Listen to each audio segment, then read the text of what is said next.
Okay, it's dialing. Thank you. You're welcome. Thank you.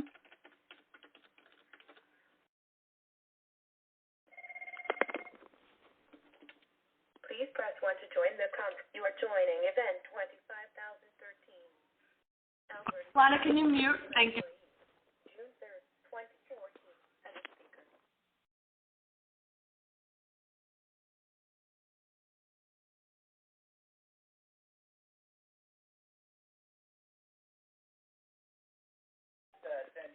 You can start.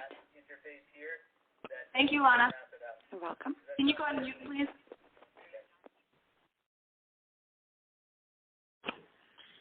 Hi, welcome and thanks for joining. My name's Becky, and we're really excited tonight to start talking about the new solutions by the EPA and the rapid response team of moms we're building to help tackle climate change. Thank you for joining. And we're excited to have you with us. We want to hear lots from you and your stories. We have some great speakers here tonight, including Jamie Travis with Colorado Moms Know Best and Justin Wilson, who can talk about some of the details behind these new rules and what we can do to help take action and tackle these issues. Thanks so much for joining.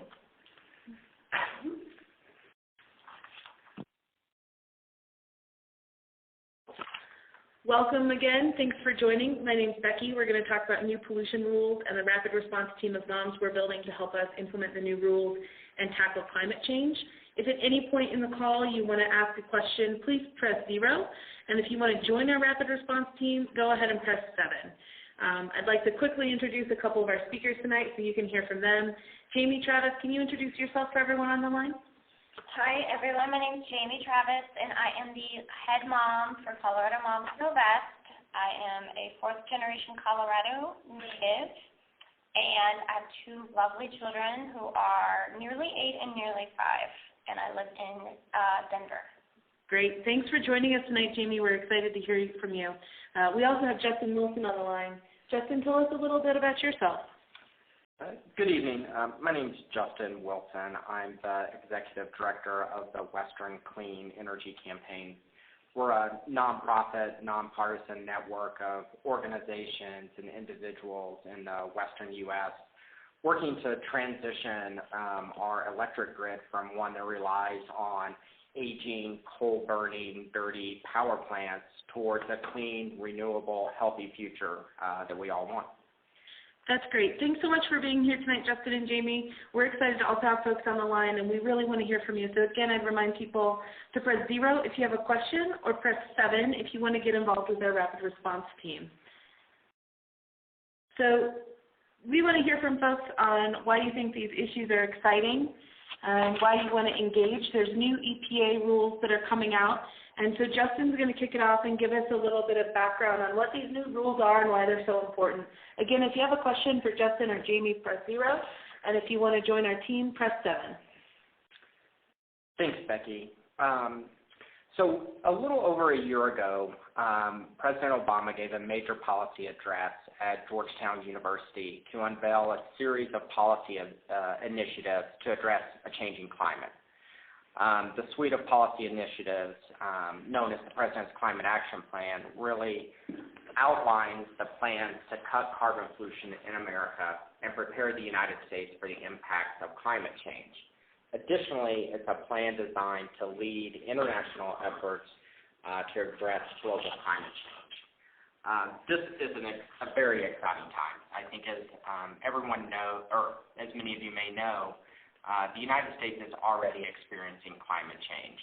Just over 2 weeks ago, the National Assessment on Climate was released, and it said very definitively that we are already feeling the impacts of climate change across the United States.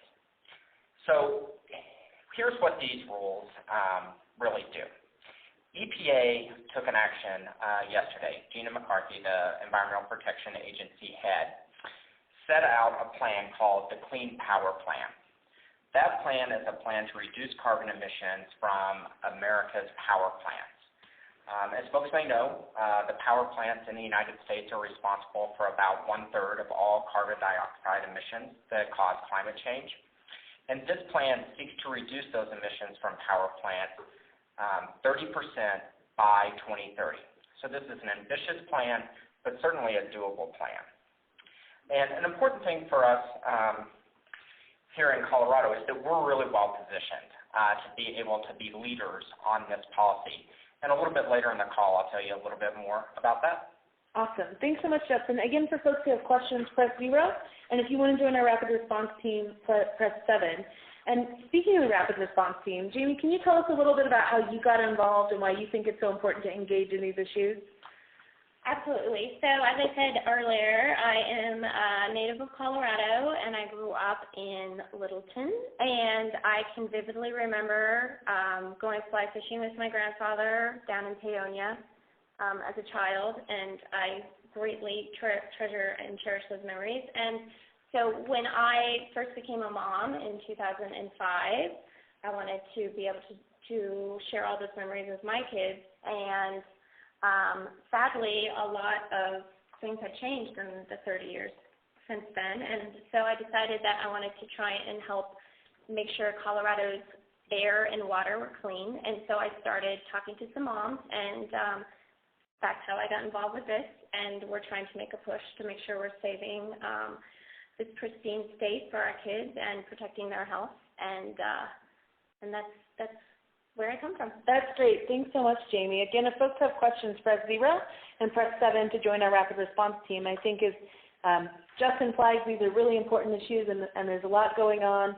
We also want to hear from folks directly about what you're worried about in terms of climate change. So we've got a couple polls that we're going to open up here during the call. We're going to start with our first one, and then we're going to get straight into questions from all of you. So first of all, before we move on, you'll be able to use your keypad to tell us what you think. What are your biggest concerns about climate change?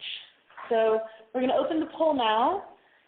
Please let us know your biggest concern on climate change. Press 1 if your biggest concern is air pollution. Press 2 if your biggest concern is loss of snowpack here in our mountains. And press 3 if your biggest concern is drought and wildfires. So again, go ahead and use your keypad to let us know what you think. Press 1 if your biggest climate change concern is air pollution. Press 2 if your biggest climate change concern is loss of snowpack. And press 3 if your biggest concern is drought and wildfires. And if you have any other questions or concerns you want to flag, go ahead and press 0, and we'd love to talk to you directly. So thanks so much. While we're waiting for those results to come in, we want to hear again from folks and talk a little more. Jamie, can we go back to you and chat a little bit about what folks can do moving forward? Absolutely. So I would urge everyone on the line to go visit our website, ColoradoMomsKnowBest.com, and we have a Take Action section where we have a letter to Governor Hickenlooper urging him to support the new EPA draft rules, which I should say are draft rules, and they won't be finalized for a year, so that's why our role is so vital in this. We all know that there'll be a great deal of pushback from certain sectors, including large coal operators. And so we want to make sure that we're there to hold our elected officials accountable. And we would love for any moms who are interested in doing so to sign on to our letter and join our team. We also are hoping to make some public appearances, write some op-eds, letters to the editor, things like that will go a long way in securing our kids' futures and maintaining Colorado's environment. Great. That's so great. Justin, can you let us know a little bit more about why Colorado's policies are good that are in place now? What makes us, you said we're well positioned earlier. What does that mean? And what does this mean for Colorado? Certainly, Becky. So Colorado, I think as most folks on the phone will know, we have a proud history of doing what's right and setting sensible, achievable carbon pollution standards makes sense, and it's the right thing to do. It's the right thing to do for our families, for the environment, and for our economy. Collectively, the efforts that we've undertaken in Colorado demonstrate an innovative and collaborative way that Coloradans come together to address harmful pollutions. And so there's three really, I think, clear examples of this that I'd like to highlight. The first is, in 2004, Colorado voters adopted Amendment 37. This established the country's first renewable energy standard that was voted on by citizens. We did that in the state of Colorado, and it's a huge success. What it did was initially require our state's largest utilities to obtain 10% of their energy from clean, renewable sources by 2015. Those utilities were on track to exceed that goal. And so with bipartisan majorities in the Colorado legislature in 2007, and then again in 2010, the Colorado legislature increased the renewable energy standard to ultimately require the largest utilities in the state to get 30% of their energy from renewable energy sources like wind and solar by 2020. And we heard just last week that Xcel Energy, the state's largest utility, is on track to meet that standard. So it's very exciting news and shows Colorado's forward thinking. The second thing we've done in Colorado is we've really invested in energy efficiency. Colorado has an energy efficiency resource standard implemented, again, by the state's largest investor-owned utilities. This reduces demand for electric power and has saved customers millions of dollars. In the first 5 years of the program alone, businesses and households across Colorado have saved $600 million. And so we've also reduced the electric usage in Colorado by the amount typically used by 100,000 homes. And every bit of electricity we don't use, there's less pollution in the air. And energy efficiency is one of the most cost-effective, cheapest ways that we can reduce pollution. My grandparents wouldn't let us leave a light on in the house, and that's because they were working to save money. Today, me and my family, we turn off the lights because we want to stop pollution. So the third thing that Colorado has done, and this is very recently, to comprehensively tackle current and future air quality requirements in the Denver metro area, Colorado undertook an innovative and collaborative approach with the Clean Air, Clean Jobs Act. That was passed in 2010 and reaffirmed by the legislature in 2011. What it did was it found that in the interest of the state of Colorado's consumers, those who pay our electric bills, we wanted to comprehensively look at resource planning and air quality management, really link what our utilities are doing to the air quality that we have.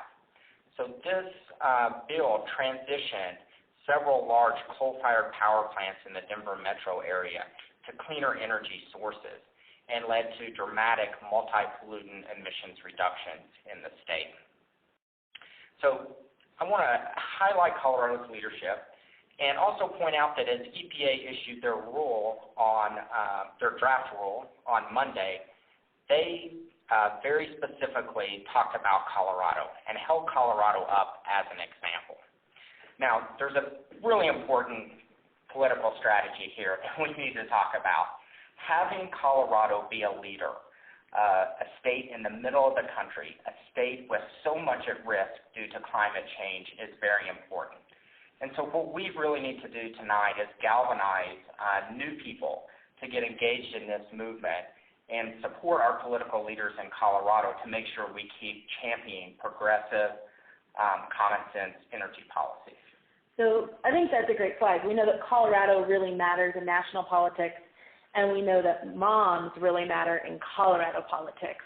So I'm hoping we hear some stories from Colorado moms about what they're seeing happen. How's air quality impacting you and your family? What's happening? Please press 0 and tell us your stories. We'd really love to hear from you.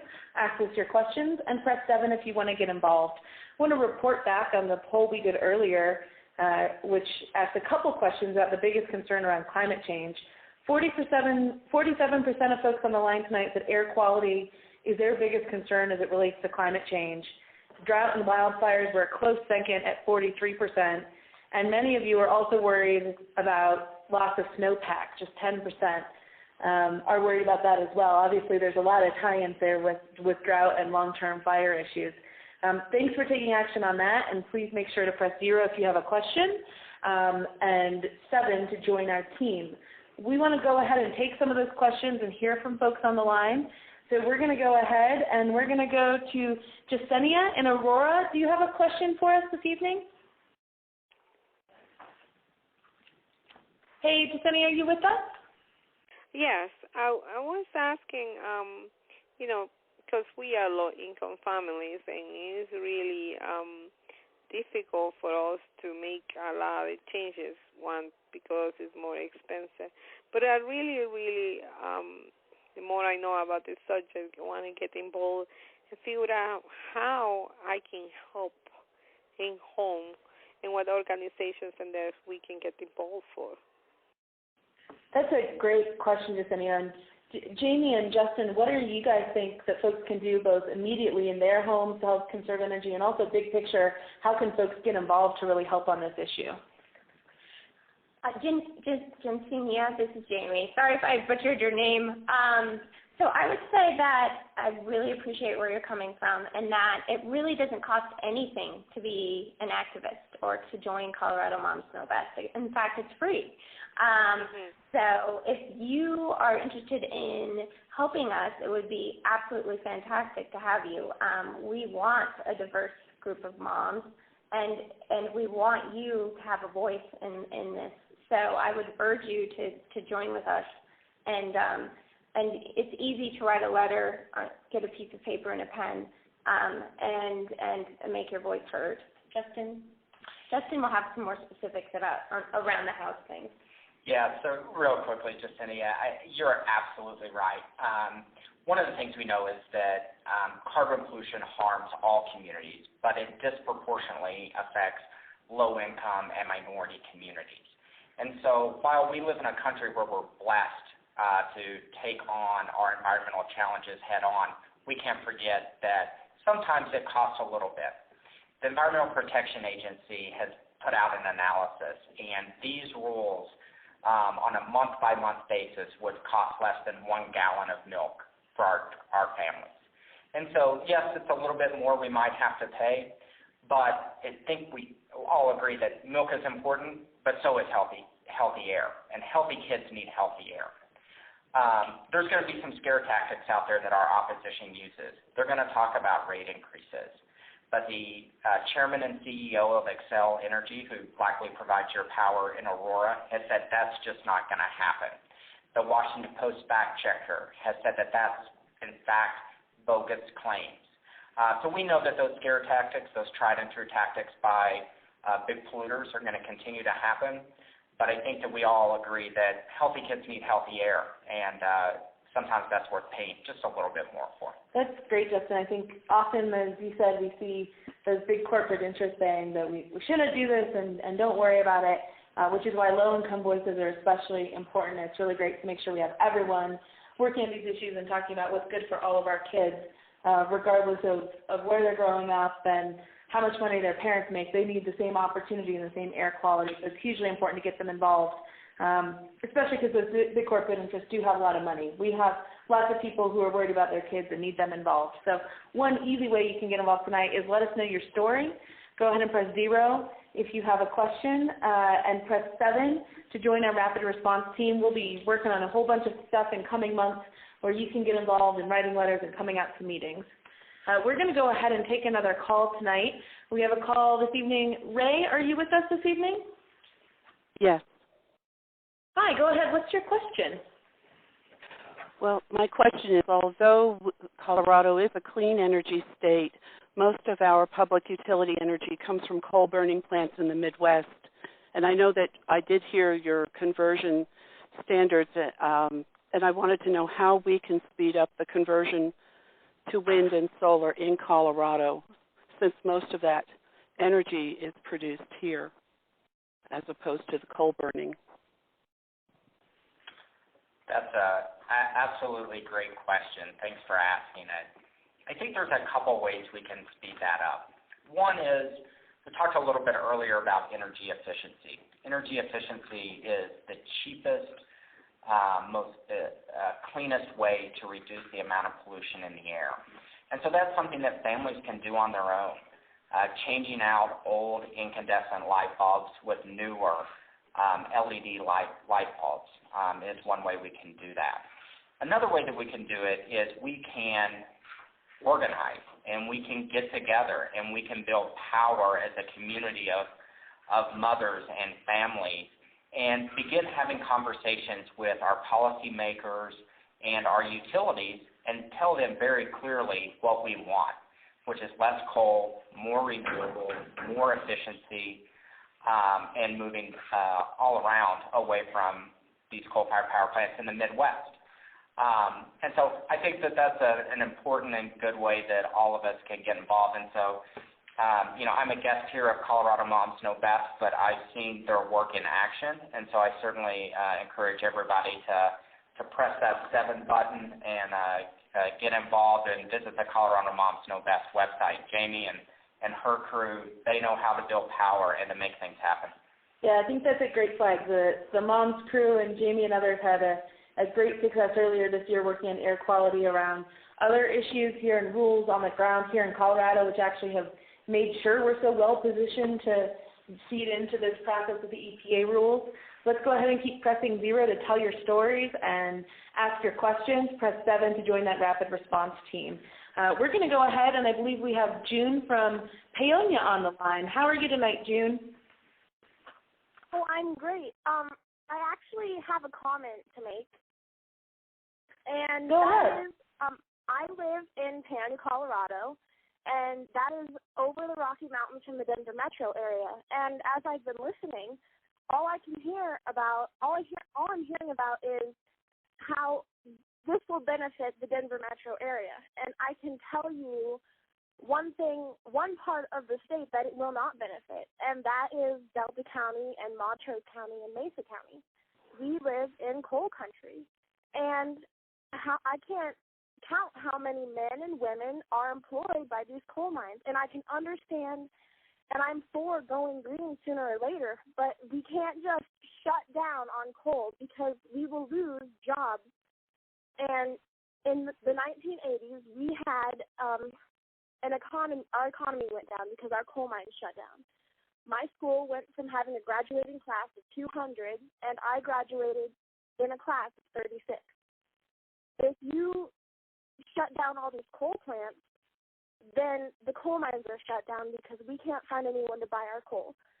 Our men and women are laid off, and our economies drop. And it's frustrating that I can understand how it's going to benefit everyone in the long run, but as of now, it's not.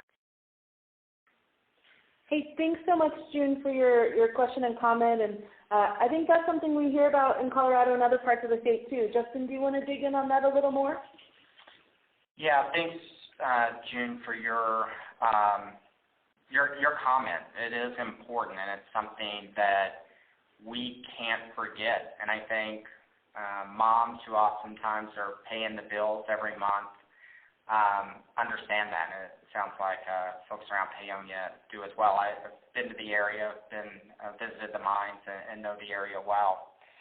I think a couple of quick thoughts. One is we cannot forget the coal communities and what they have done for the United States. We built an economy that was based upon electricity, and thank goodness that we had hardworking men and women working in the mines, working in the power plants to get us where we are today. Just like anything, we progress as a country, and we're fortunate enough to be able to address some of our air quality issues. And I think with this rule in particular, the Environmental Protection Agency is striking a really good balance. There's a couple of important things to keep in mind. One, the state of Colorado is actually going to be responsible for crafting the compliance plan for this rule. And so we're going to be able to work in the Colorado way that is collaborative, that brings together our leaders, our political leaders, our business leaders, and affected communities. And this plan also is looking out and setting a standard that has to be met by 2030. So nearly 15 years from now. And so that gives us an opportunity to transition, and that's a word I really like. Being somebody who works in energy policy, I know how important it is that when you turn on the light switch, those lights come on. And so we've got a really good opportunity to plan here and make sure that we take into consideration the hard work that communities like yours have done for years to provide communities on the Front Range with electricity. And then I guess the final point I would say is, again, this is being a Colorado-driven plan at the end of the day, and we need to work together. And what we need to do is look at communities who may feel job impacts and work together. Worker retraining is an important component of this. We can't just look at one side of the equation. We have to look at your side as well.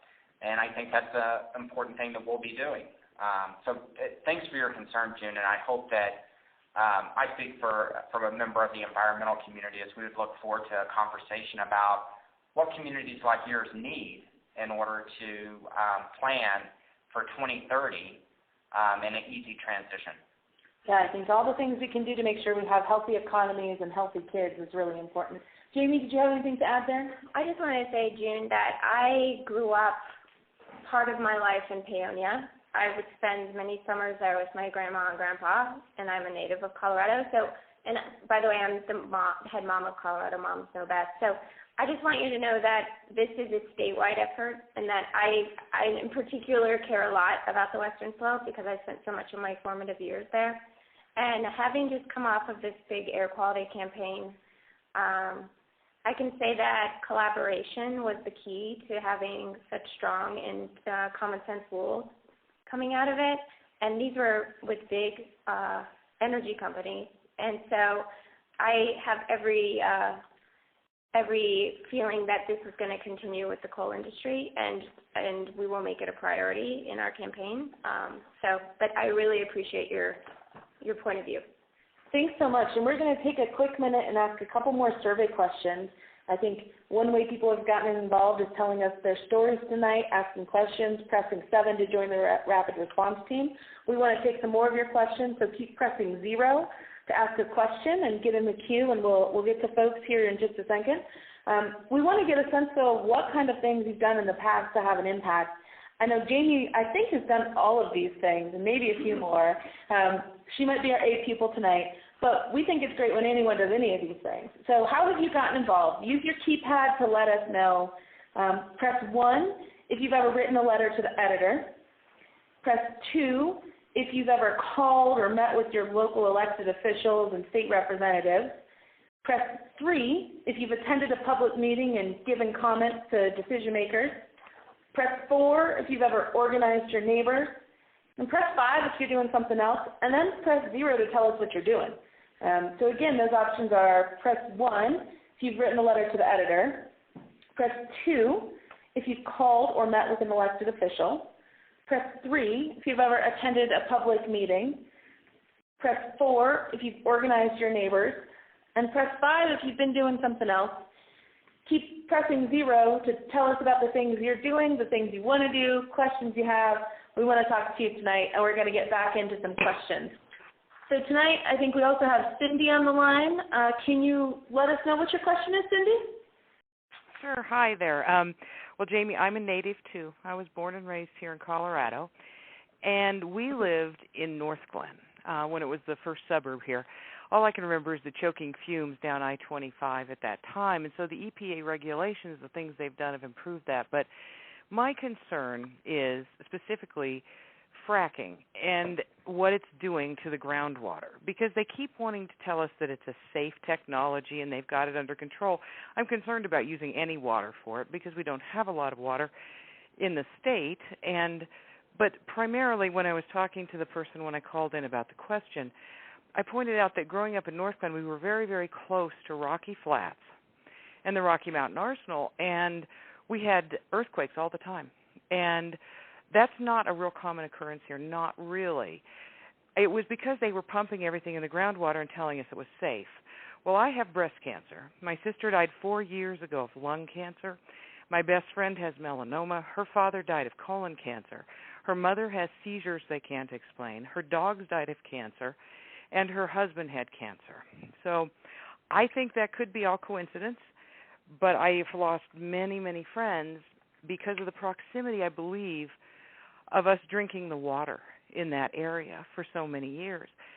And I'm concerned about and wondering if you're going to tackle anything having to do with fracking. I know there are organizations with a pro and con with that, but we don't really know what happens when they frack and what kinds of chemicals they're using and what they're putting in the groundwater that our kids are drinking and swimming in, as my family did and all my friends. So that's one of my primary concerns in the state, because I'm afraid that it'll be, a long-term issue that 20 years from now, our kids will have health problems based on the fact that they're using water that is contaminated. That's really great. Thank you, Cindy. No, that's great. Thank you for the question and your perspective and all the things that have been happening to you. I think we may not be able to have the time and bandwidth tonight to go into all the issues around oil and gas issues. They're certainly big, and I know the Moms Know Best group has worked a lot to make sure we have a well-regulated industry around air quality, and it's been really aggressive there.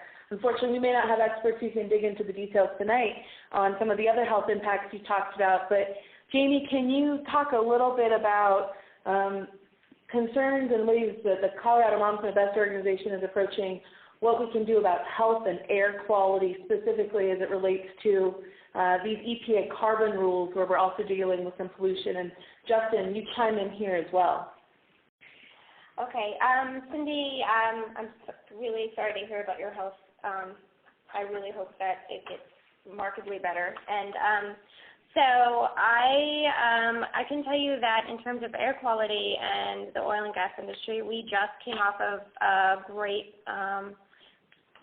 bill signing governor, putting in some of the strongest standards in the country in terms of air quality and emissions from the oil and gas industry. And tying that into climate change, that can only do great things for Colorado's air. And as I said earlier, we worked very hard in trying to collaborate. We're not here to alienate people. And so I see the mom's role as being one where we advocate for our kids and our families, and their health is paramount. So we would love to have you, and we would love to have any moms out there who care as much about their kids as I do, and I think probably all of you do. That's great. Thanks, Jamie. Justin, do you have anything to add? Cindy, thanks for sharing your story. I know sometimes those stories are difficult to share. I think you bring up a very good, legitimate concern, and I think Colorado Moms Know Best has been working in the oil and gas arena. I'm not an expert in the extractive industries, so I understand Becky's comment. We might not want to dive too deep into those, but I would say get involved with Colorado Moms Know Best and other organizations who are working to address the impacts that you so well explained. And I think if organizations working on the fracking issues do their job, the organizations like Colorado Moms Know Best and my organization do our job to get good, strong carbon standards from the power plants, then ultimately what we're going to get to is an energy future that is really built on the backbone of renewables and efficiency. And so we'll move right on past natural gas. It'll be in the rearview mirror before we know it. I think, we've got a lot of things that we've got to rebuild and refocus and make sure we're taking care of our communities in the meantime. As we've been talking about it, this is going to be a transition and changing an energy sector that was built on different things for generations. We're going to take another question here. We'll report back on the poll we took earlier in a moment, but for now we're going to take a question. I believe Lee in Centennial, have you joined us tonight as well? Yes, ma'am, I have. My question seems a little petty, given the former participant. I am so sorry, and I absolutely believe in the process of what she's talking about and the pollution of our world. In the 1970s, when my husband and I married, they used to call us tree huggers because we were of an environmental position way back then and have come forward. I have voted for every law or statute that has been put up for election the 30-plus years that we have been in Colorado to try to protect our environment. Here's the problem. One of the problems, as I see it. Our electricity bill has gone from $40 a month to $140 a month in the summer. In the summer, let's don't even talk about winter. Because Xcel, which does not even reside in our state, but is headquartered in Missouri or wherever, claiming that they have to have all of this money to provide for all of the things that we have voted in to protect our air, protect our water, protect our state and our environment, not just in Colorado, but across the country. Does your organization have a lobbyist arm, have a political arm, have some kind of way of informing us, of infiltrating, that's an interesting word, into their process to keep the prices down in the process of protecting our environment? This is, it's like a shell game. I'll give you clean air if you'll pay me 3 times more. It's an issue that has to be in tandem with the process of keeping our environment safe, that the big guys, the Koch brothers, et cetera, do not have complete control over the monetary in providing us with the environmental. Thank you, Lee. I think a lot of folks worry about their rates. That's something that everybody gets a utility bill and in the mail every month. What do you think about that, Justin? How can people engage in conversation about rates? Excellent question, Lee, and an important one. I have a couple of thoughts, and they may not be entirely connected, but a couple of thoughts for you, Lee, and others to consider. One is we do currently have an energy system that coal is the backbone of, and we know that coal is dirty. And so every time you try and clean it up, it costs more money. And so those are really the costs that you're seeing right now, is that to try and take something that is inherently dirty and make it clean. On the flip side, what we know is that renewable energy is much cleaner. Solar, wind, and it's a lot cheaper than trying to clean up coal. There was a wonderful article in the Denver Post today by a reporter named Mark Jaffe, and he is looking at a study, and he says in Colorado the cost of renewable energy came to about 1 cent per kilowatt hour in 2012.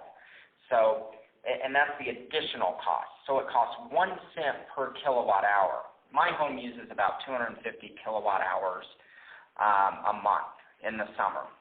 And so that's costing about $2 more to do renewable energy. And the great thing about renewable energy is we know what the price is going to be for a long time in the future. And so, I think that we're getting to a place where our rates are going to be more stable as we integrate more renewable energy into our systems. And then one point on that out-of-state money. That's our opposition. So don't let the opposition fool you and say that these EPA regulations are going to drive up rates. It's their product that is driving up the rates. That's why they're spending $250,000 in the state right now to fight these environmental safeguards. Excellent point. Hi, Lee. It's Jamie, and I would just say in answer to your question, we are the lobbying arm, we are the political arm, and we are the moms. So I would urge everyone to press 7 to join me and other moms across the state. Yeah, press 7 and flex your mom muscle and help tell folks what you're worried about and that you think we can do this and do it right and do it responsibly and help protect our rates. Keep pressing 0 if you have questions, and press 7 to join that rapid response team. We want to see those mom muscles. We'll take some dad muscles too. We like those. I'm an aunt. Aunts might not know best, but we know a lot, so press 7 if you're an aunt too. All right, we're going to take another question. Karina, are you with us tonight? What's your question? Hi, yes, and actually it's a couple of comments. And the first one is that everybody's been talking about the extra cost of moving from coal to another thing. But what is the cost of not doing it? What is the real cost of coal instead of like taking our kids to emergency rooms for asthma and other respiratory illnesses? What's the cost to the economy when we have floods because our weather's gone out of whack or the climate has changed, which is the more accurate term for it? And the second comment I have is that Germany has successfully managed to not have to build a nuclear power plant by instead using that money to pay people to put solar panels and solar systems on their roofs. I think that they are slated toward getting 30% of their energy from renewables. Great, thank you so much thanks for your question, Karina. Justin and Jamie, any thoughts on the true cost of not doing anything, the cost to our climate, the risks we might face if we don't act on these issues now? I think that's the thing that drives me the most, are the costs. And there's a statistic that 1 in 10 kids in Colorado have asthma, which is very high. And as a mom, that's very worrisome. I want to be able to take my kids up to Keystone, where we ski every winter, and have snow. Or on the opposite end of things, I want to go to Estes Park and not have it be flooded out. And on a global level, my son loves polar bears, and so it's hard to talk about that with him. There are tremendous costs, both health-wise and environmental-wise, and it's one of the main reasons why I got into this, and I urge everyone to join me. And as far as financial costs or more costs, Justin, what do you have? So, you'll hear a lot of talk about cost-benefit analysis, and the folks making the energy policy in D.C., they like to dive in, to those numbers. But here's a few that have come out. So the carbon pollution standards or the Clean Power Plan, you'll hear those terms used interchangeably a little bit.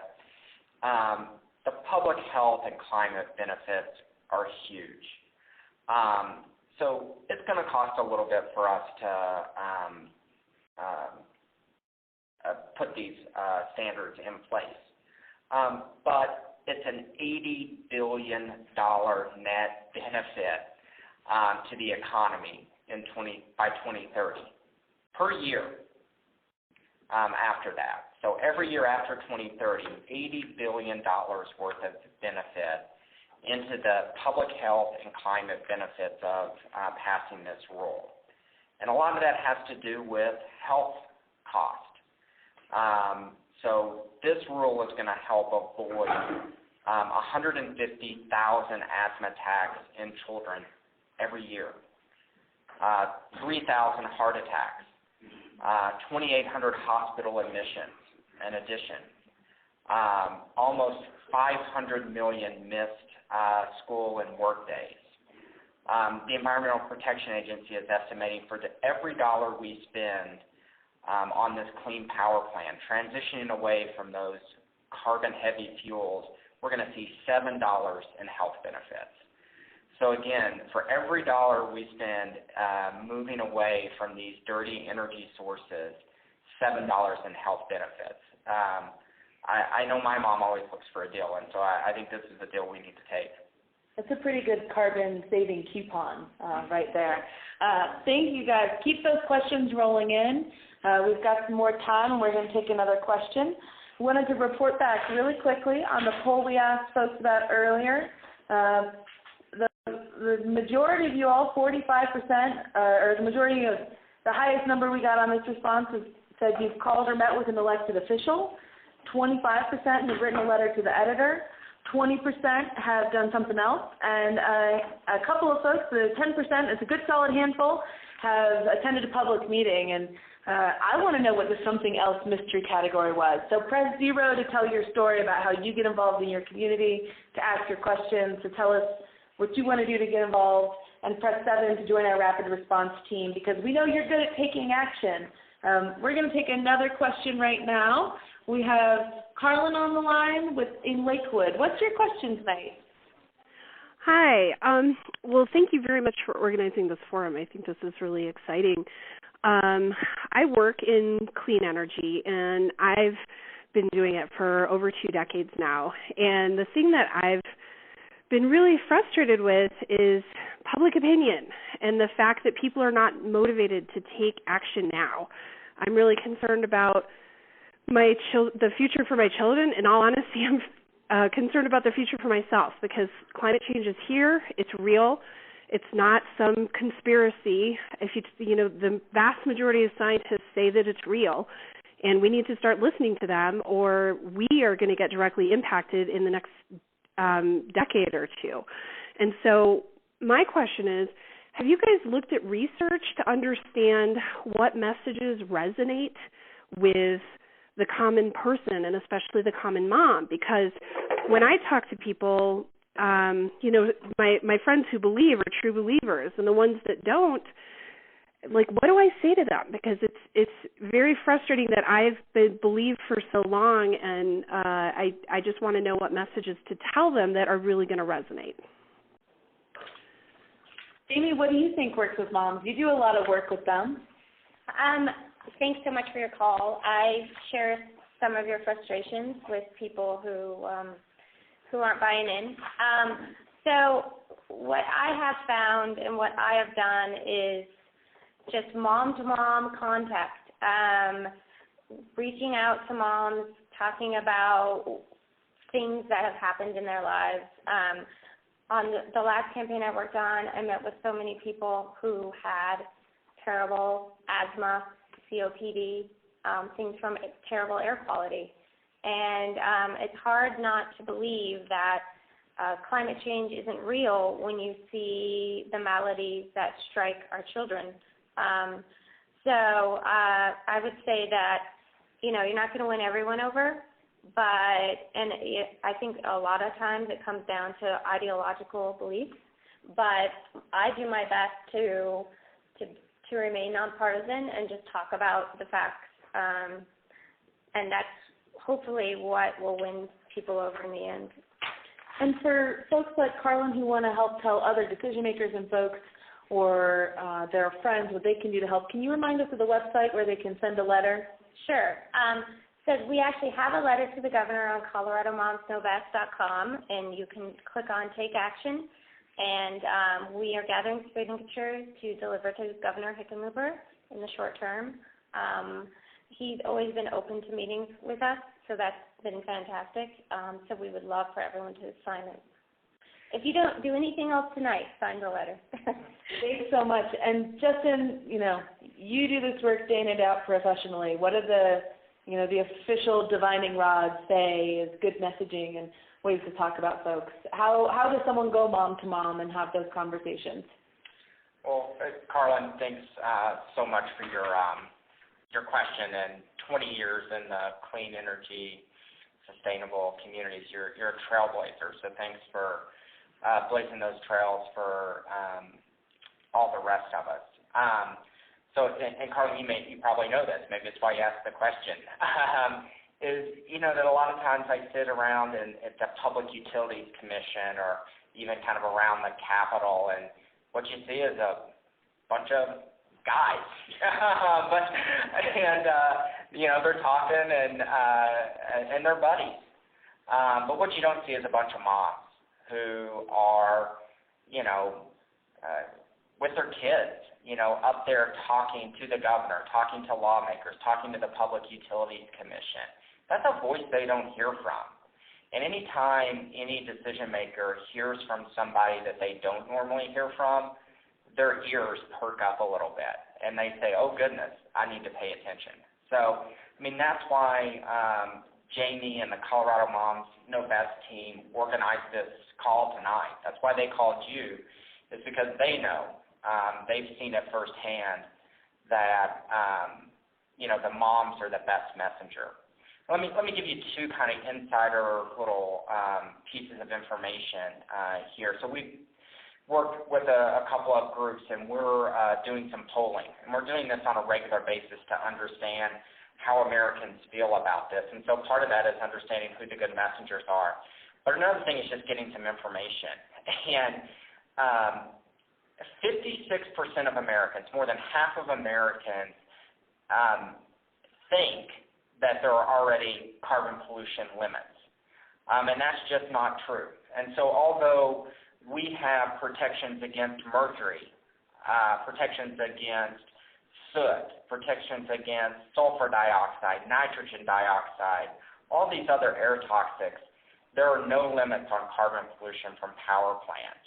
And I think that's largely because people have been misled, that they, for some reason, think that we're limiting carbon pollution from power plants, and that's just not the case. Even though it's the biggest emitter of carbon pollution, there are no limits. And these rules that EPA has put out are a first step at addressing that. Thanks, Carlin, for being a trailblazer. Great questions, and I hope that one thing you'll do, Carlin, is to join us and press 7 to join our rapid response team, because we need folks like you who can really help us. We just want to thank everyone. I think this has been such a great conversation tonight, have had really thoughtful questions, and are so appreciative of everyone for giving your time tonight to join us. Go ahead and keep pressing 7 to join our rapid response team. There's more to come. We need your help. We need your mom muscle. You're our voice. You're our lobbying arm, and we need your help. So please press 7 to join a team. We got a lot of great questions. We're sorry we weren't able to talk to everyone tonight. Please go ahead if you'd like and leave a voicemail with a question or comment at the end of the call. You don't have to do anything after we stop talking. You'll get a prompt to do that, so just don't hang up. You can visit our website at coloradomomsknowbest.com for more information, to sign the letter that Jamie mentioned to Governor Hickenlooper, and to join the rapid response team. Thank you all again so much. Stay on the line to leave a message, and visit coloradomomsknowbest.com for more information. Have a great evening.